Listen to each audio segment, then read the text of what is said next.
So today we're going to talk about 12 questions that you would only know if you lived here in Utah, and we're going to get after it right now.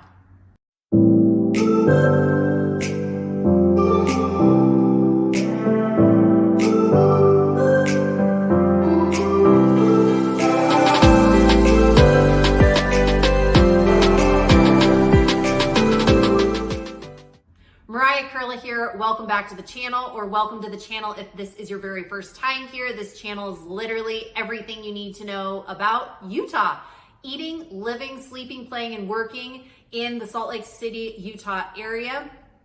If you are interested in learning more about this, consider subscribing down below so you don't miss our weekly videos. We hear from people like you all the time who are looking to make a move or relocating here, and we absolutely love it. So if you are thinking about making a move, feel free to give us a call, shoot us a text, or send us an email, and it would be our pleasure to connect with you.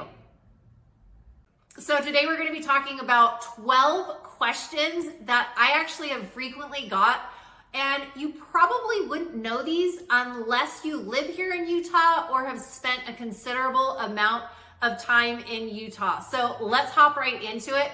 Question number one that I have gotten from friends, family, whatnot, people that have relocated here from out of state. Question number one is, hey Mariah, so when can I go visit that temple? Like, when can I go inside the temple? So that temple you will see around here in Utah, they're predominantly, you will see there are a lot of members of the Church of Jesus Christ of Latter-day Saints, and they have what are called temples. The Latter-day Saints have temples that are all around Utah and actually all around the world, but there are a lot of temples here in Utah.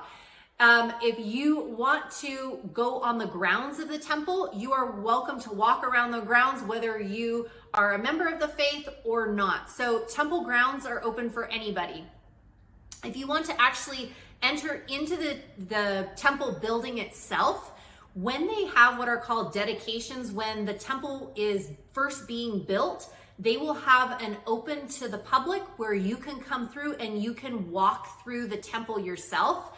And then once the temple is dedicated, of the faith with a current temple recommend card can enter the temple after that. So when can you enter the temple? If you're a member, or if the temple has not been dedicated, that is when you can enter the temple.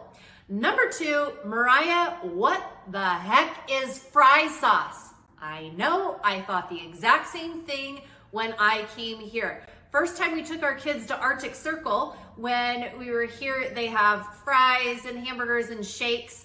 They said, oh yeah, by the way, do you want fry sauce with your fries? My kids were like, Mommy, what's fry sauce? I go, I have no idea, let's find out. Well, fry sauce is an interesting concoction of ketchup, mayonnaise, a couple other seasonings mixed together, and people here in Utah seem to love fry sauce.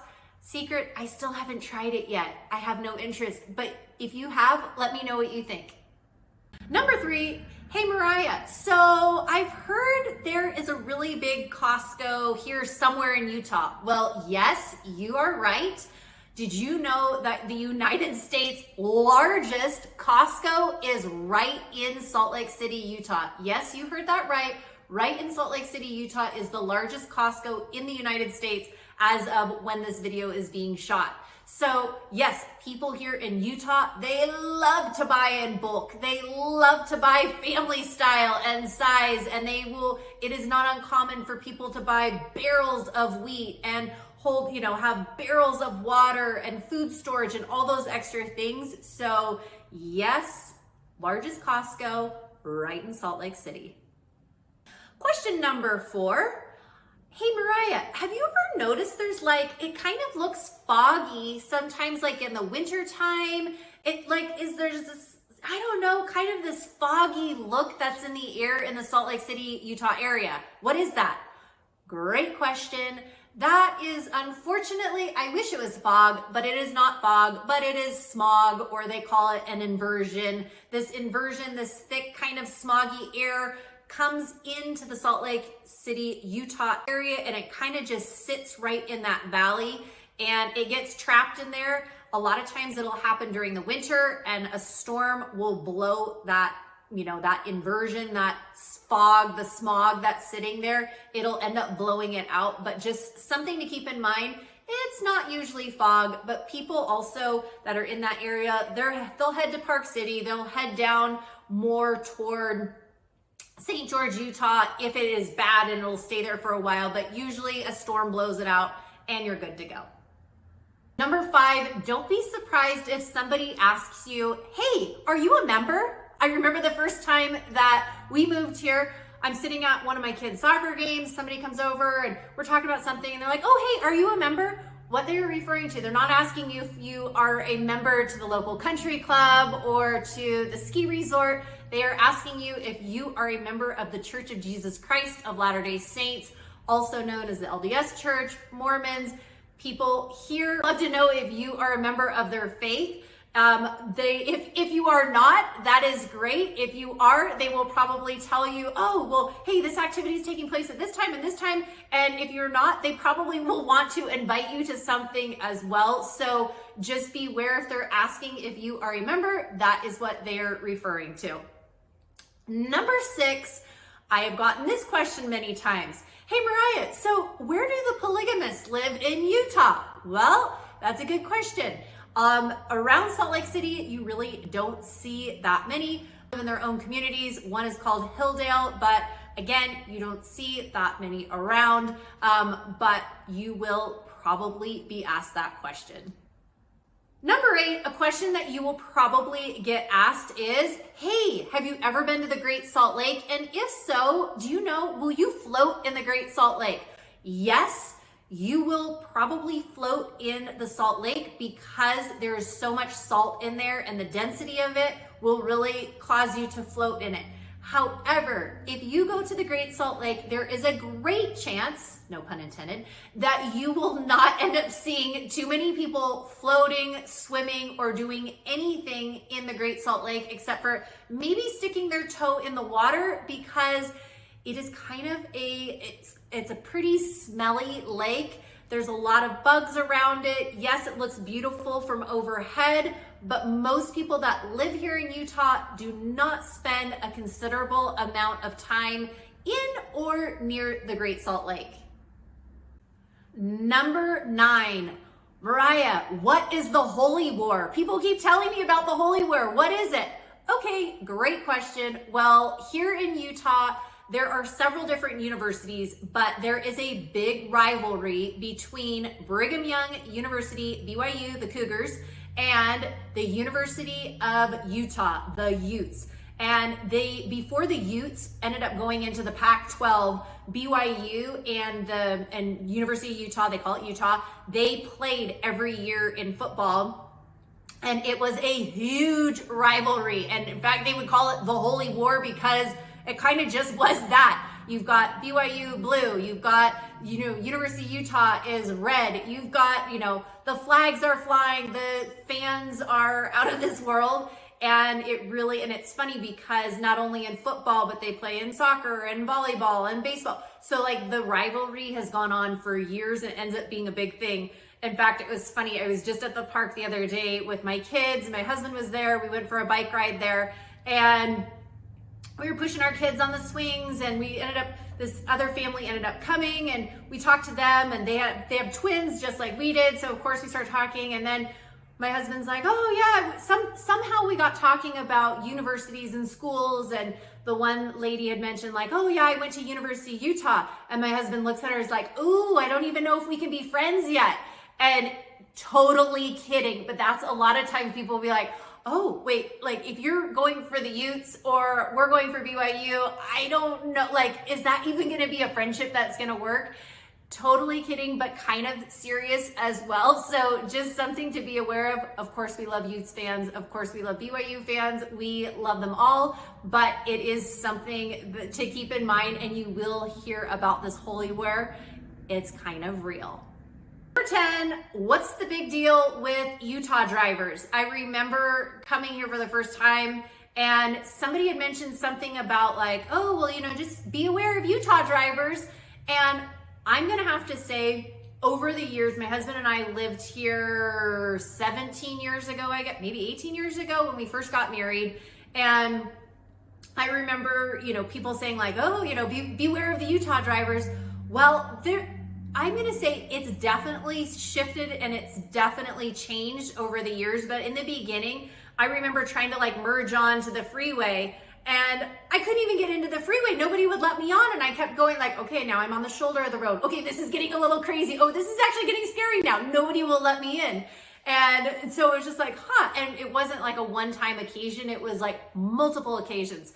Now, I don't see that very much. In fact, I see lots of people like, oh, here, come on in. Okay, go through, whatever. And people waiting and being courteous, but there is that reputation. So keep that in mind. I do think that was more of the past, but there are a lot of younger drivers here in Utah as well, just because the population here is younger as well. So give people the benefit of the doubt. You might see a younger driver, you might see an older driver, you might whatever, but just know, let's be courteous on the roads.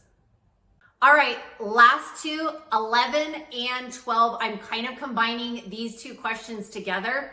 The number 11 was, what's the big deal with the snow? And 12 kind of goes along with it of, how do I drive in the snow? What should I be worried about the snow? So what's the big deal with the snow? The snow here in Utah, it is world-class snow. You will hear people talk about, oh, there's a lot of fresh powder out today. Oh, this and that. Like the snow looks so gorgeous today. Oh, we just had a foot. Oh, we just had this many inches. Oh, people love to talk about the snow here. And originally when we ended up moving here from out of state, we did not have snow in Southern California, where we were at in San Diego. And I remember when we moved here, my husband Eric was so excited to get a snowblower. He was just like, it was next to like getting furniture for the house, getting a snowblower was also at the top of the list. And so he was at Home Depot, he was researching, like I think he bought a snowblower in July. And I'm like, why do we really need this? Like, is there gonna be that much snow? I don't know. He's like, I don't know, but I just want to be prepared. So he bought a snowblower, and literally it was the funniest thing. I wish I had videos of this, but he's out like trying to plow our driveway. The first, like it probably wasn't even an inch of snow. And he's out there like trying to snow blow. He comes in, he's like, it really didn't even work. I'm like, sweetheart, I think it needs to be like a lot more snow than like, you can't even like see it out there. The kids are looking out the window. They're totally laughing at their dad, just like, oh my gosh, look at dad. He's trying to snowblow. So depending on the year, I guess we've had a few like light winters since we've been here, but depending on the year and depending on the area that you live in, depends on how much snow. So if you're higher up in the mountains, obviously the elevation's higher, so you're going to have more snowfall there, as opposed to if you are, in certain areas of Salt Lake or Utah County or Wasatch, wherever you are, depends on the amount of snow that you're gonna probably see and the amount that actually ends up sticking. Also, for people that are relocating here from out of state, I remember thinking like, okay, do I need a new car? Like, how safe is it to drive? Do I need snow tires? Do I need like all-wheel drive? Like, what do I actually need in order to drive and feel safe here? Well, a lot of people end up having snow tires and a lot of people end up having four-wheel drive. However, you will also see a lot of people that do not have either of those.